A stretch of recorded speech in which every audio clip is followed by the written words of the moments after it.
warahmatullahi wabarakatuh. Alhamdulillahi rabbil alamin, wassalatu wassalamu ala rasulillahil karim, nabiyyina Muhammadin wa ala alihi wa sahbihi wa ummatihi ila yaumiddin, wa ba'du. Assalamualaikum Ustaz. Izin bertanya, ada orang yang mengatakan bahwa dalam surat Al-Ahzab dan An-Nur, di dalam ayat tentang seruan wanita berhijab tidak ada kata wanita berhijab, tidak ada kata tanda kutip wajib menggunakan hijab di dalam ayat tersebut. Karena wanita tersebut dengan kekeh jika memang ada kalimat wanita wajib berhijab, tunjukkan. Ketika saya mencoba menerangkan, saya cek translate memang tidak ada kata wajib. Jadi saya tidak mampu menjelaskannya. Tapi saya yakin jika perintah Allah bukan tawar-menawar lagi. Mohon sekiranya Ustadz dapat menjelaskan kewajiban wanita berhijab walaupun di dalam Al-Quran di terjemahan bahasa ini tidak ada kata wajibnya. Jazakallah. Memberikan rahmat kepada saudari kita yang bertanya, dan pertanyaan ini yang diwakilkan oleh saudari kita sangat berbahagia. Ini menunjukkan bagian dari kekuatan iman yang ingin menggali lebih jauh tuntunan dari firman Allah Subhanahu wa ta'ala.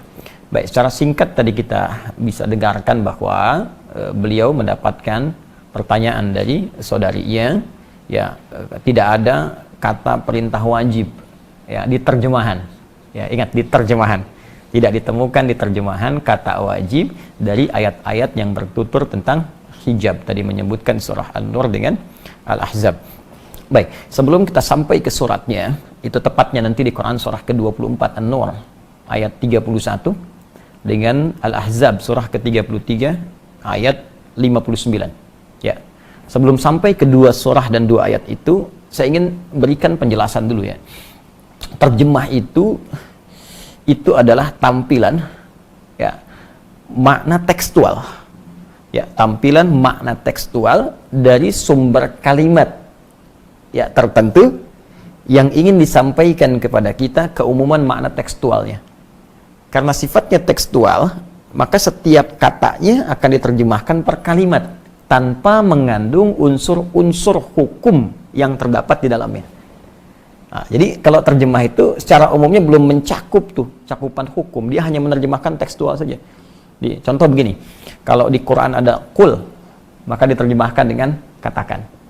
Nah, dia nggak akan berbicara apakah sifat katakan ini hukumnya wajib atau sunnah atau boleh saja. Yang penting ada kul, terjemahkan katakan. Ya, kutiba terjemahkan diwajibkan. Ya, misalnya di setiap kalimat akan diterjemahkan sesuai dengan katanya saja.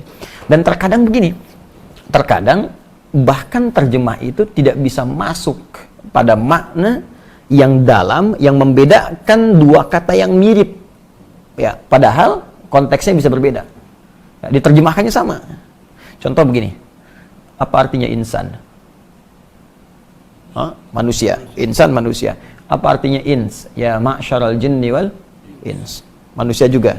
Apa artinya nas? Qul a'udzu birabbin nas, manusia juga. Bayangkan, ins manusia, insan manusia, nas manusia. Kalau ketiganya terjemahannya sama-sama manusia, kenapa diungkapkan dengan kata yang berbeda? Ya. Baik, wahyu pertama turun apa? Iqra, artinya apa? Bacalah. Nanti Anda buka Quran surah ke-29 ayat 45. Di situ tulisannya utslu ma uhiya ilaika minal kitab. Ketika dibuka terjemahan, maknanya sama, bacalah. Yang satu bacalah, yang satu bacalah. Padahal dua katanya diungkapkan oleh Al-Quran dengan kata yang berbeda. Satu iqra, kedua utslu. Nah, karena itu, poin pertama, kita ingin ambil garis besar dulu bahwa terjemah itu tidak membawa hukum fikih. Ya, tapi hanya menampilkan makna tekstual dari rangkaian kata yang diterjemahkan. Ya, jadi hanya menampilkan kata tekstual saja. Kalau kita ingin mengambil hukum dari terjemahan itu, maka kembalikan kepada kalimat asalnya dengan menerapkan kaidah-kaidah hukumnya. Baik, contoh begini misalnya, kita kembalikan ke ayatnya. Baik, tadi di situ berbicara surat An-Nur, ya, surah ke-24 ayat 31. Itu berbicara tentang hijab. Ya, lebih tepatnya dasar hijab yang berbentuk yang paling dasar, yaitu kerudung. Ya, Allah berfirman, wa qul lil mu'minati yaghdudna min absarihinna.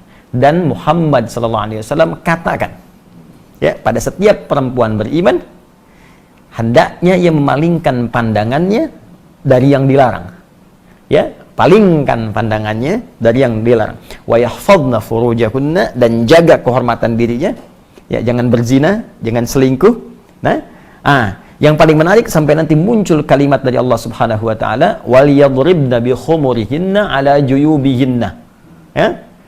Ya, kata Allah sebelumnya, wala yubdina illa ma dhahara minha, ya, jangan menampakkan tampilan dirinya kecuali yang tampak saja. Ada yang menafsirkan nanti wajah dengan telapak tangan.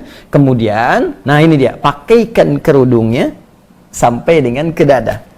Ya, sampaikan pada perempuan pakai kerudung. Ya, batas paling minimalnya sampai ke dada. Kalimat Qur'annya ini berbunyi katakan, sampaikan, kemudian jangan, ya, kemudian perintahkan untuk melakukan. Jadi bahasa Qur'annya itu kalimatnya kul, katakan, ya, kemudian hendaklah. Nah, ini ketika ada satu kalimat dari atas, ya, kepada yang bawah, tingkat yang tinggi kepada yang rendah, ya, dari Allah Subhanahu wa taala tingkat paling tinggi kepada nabi utusannya, maka dalam bahasa Arab disebut amar sifatnya, perintah. So gini, saya pimpinan di perusahaan nih, ya, Anda karyawan. Saya katakan begini misalnya, tolong ke bawah, ya, baik, ambil teh di bawah, baik, maka sifatnya apa? Perintah kan? Tapi kan saya nggak katakan wajib, tidak kan? Saya katakan perintah, tolong ke bawah, ambil teh. Nah, ini Allah menyampaikan kepada Nabi, katakan pada semua perempuan-perempuan, palingkan wajahnya dari yang dilarang. Jaga kehormatan dirinya, jangan berzina, jangan tampakkan bagian tubuhnya, kecuali yang biasa nampak saja. Baik, ada yang mengatakan wajah dan telapak tangan, lalu pakai kerudung sampai ke dada. Baik, karena kalimatnya sifatnya perintah, walaupun tidak mengandung kata langsung wajib di situ, maka dikembalikan kepada dasar fikih. Dasar fikih itu produk pembentuk hukum. Ya, jadi kalau Al-Quran sumber hukum, kalau menjadi sebuah ketentuan hukum namanya fikih. Fikih punya dasar, namanya qawaid fikih. Ya, pokoknya disebut usul fikih. Bingung ya? Oke, karena itu nggak mudah. Jadi kalau belum paham kaidah, jangan bicara hukum. Ini biarkan ulama, ya. Sama kayak kita nyari obat kan, kita tanya dokter, ya. Terus dibikin ramuan. Jadi jangan semua orang bisa ngasih obat, ya. Semua ada spesialisasinya. Nah, maka di usul fikih ini ada kaidah berbunyi begini: al aslu fil amri lil wujub hatta yadullad dalilu ala khilafi. Ya, asal makna sebuah perintah itu mengandung hukum wajib. Jadi tidak harus kalimatnya langsung berkata, saya wajibkan. Muhammad katakan pada umatmu, saya wajibkan. Tidak. Jadi setiap ada unsur perintah, ya, maka sifatnya wajib. Setiap ada unsur larangan, jangan. Ya, jangan itu kan perintah untuk meninggalkan, disebut larangan. Perintah mengerjakan, perintah meninggalkan. Perintah meninggalkan disebut nahyun, larangan. Perintah mengerjakan disebut amrun, lakukan. Ya, maka sepanjang ada kalimat dari Allah, kerjakan, lakukan, itu sifatnya perintah. Maka dalam kaidah dasar fikih, dasar hukum Islam, jika ada nada perintah, maka sifatnya wajib. Kecuali ada keterangan lain yang menjadikan kewajiban itu turun tingkat hukumnya menjadi sunnah atau mubah standar. Jadi, pertama, kita bisa simpulkan bahwa kalimat wajib, ya, di dalam ayat Quran surah ke-24 An-Nur ayat ke-31 itu ditemukan dari bentuk katanya, ya, dalam bahasa Al-Quran, yaitu sigat kalau dalam bahasa Arab, dari unsur bentuk katanya yang berupa perintah, sedangkan perintah diartikan sebagai wajib. Jelas sampai sini? Nah, itu baru kerudung. Ini yang paling pokok dasar. Jadi bagi perempuan itu sekecil-kecilnya berkerudung. Nah, ya, jadi kalau sekecil-kecilnya berkerudung, batasnya sampai dada. Ya, cuma kan gini, di zaman Nabi itu dulu belum ada mukena seperti kita sekarang. Ya, kain boleh jadi terbatas. Jadi kalau muncul perintah sholat misalnya, ya, atau misalnya ini ketiup angin sedikit bisa terbuka dan sebagainya, kan? Nah, ini karena itu dalam hal tertentu muncul kejadian ada sebagian perempuan malam-malam mau ke toilet diganggu oleh preman-preman di awal masa Islam.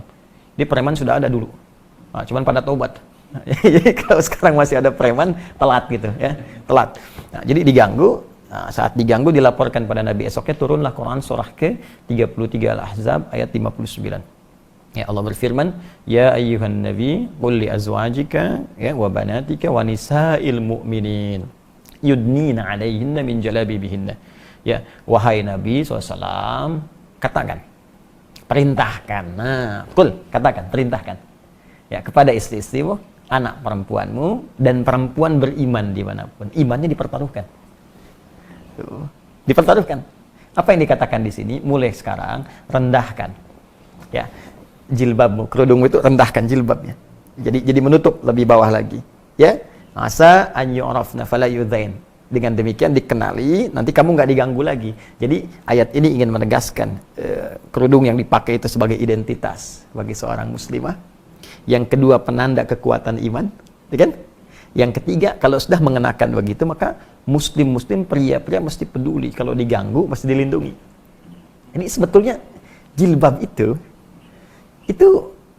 Allahu Akbar, sayang Allah. Jadi bukti cinta Allah kepada perempuan beriman itu diturunkan jilbab.